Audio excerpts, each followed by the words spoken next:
கனல் இல்லையானால் கதிரவனில் கூட கரிப்பிடிக்கும், எதிர்ப்பில்லையானால் எலி கூட பூனையை முறைக்கும், துடிப்பில்லையானால் இதயம் கூட துருப்பிடிக்கும்,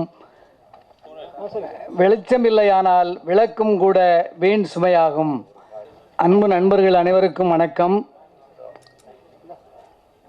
லைவ் ஆர்ட்ஸ் மேக்கர்ஸ் வழங்கும் நினைவிருக்கா நிகழ்ச்சிக்கு வந்திருக்கிற உங்கள் அனைவரையும் அன்போடு வணங்குகிறேன். அன்பு சகோதரர் நிஜய் அவர்கள் துள்ளதான ஒரு இளைஞர். கவிஞர் குயிலன் அவர்களே என்னுடைய நண்பர், ஒரே பள்ளிக்கூடத்தில் வேலை பார்த்த ஆசிரியர்கள். நான் திரைப்படத்துறைக்கு வந்துவிட்டேன், அவர் இன்னும் பட்டிமன்றத்தில் சொல்லித்து கொண்டிருக்கிறார். இந்த அழகான பாடலை எடுத்த குமரவேல் அவர்களை எவ்வளவுதான் பாராட்டினாலும் தகும். ஏனெனில் ஒரு கதையை சொல்லியிருக்கிறார், 2 ஹீரோயின்களையும் ஒரு கதாநாயகனையும் வைத்து ஒரு கதையை சொல்லியிருக்கிறார். அப்படி ஒரு அற்புதமான ஒரு கதையை ஒரு பாடலுக்குள் நிகழ்த்தி காட்டியிருக்கிறார்.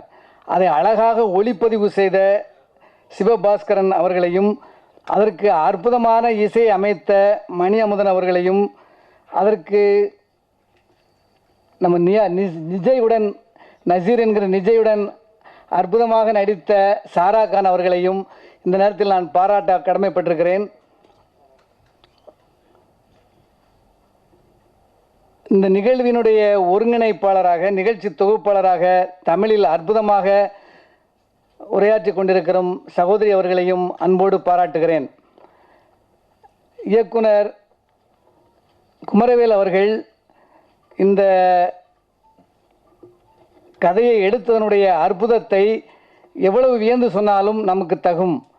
அதைவிட சிவபாஸ்கரன் அவர்கள் அவருக்கு உறுதுணையாக இருந்து கண்ணுக்கு குளிர்ச்சியாக அந்த குளிர்ச்சி பிரதேசத்தினுடைய குளிர்ச்சியை எல்லாம் நம் கண்ணுக்குள் கொண்டு வந்திருக்கிறார். அவரையும் பாராட்டுகிறேன். முக்கியமாக இந்த நிஜய் அவர்கள் தன்னுடைய உழைப்பையும் முயற்சியையும் திரைப்படத்துறையில் வெற்றி பெறுவதற்காக செலுத்தி கொண்டிருக்கும் அவரை வாழ்த்தி வணங்கி அவருக்கு என்னுடைய நன்றியையும் அன்பையும் தெரிவித்துக் கொண்டு விடைபெறுகிறேன். நன்றி, வணக்கம்.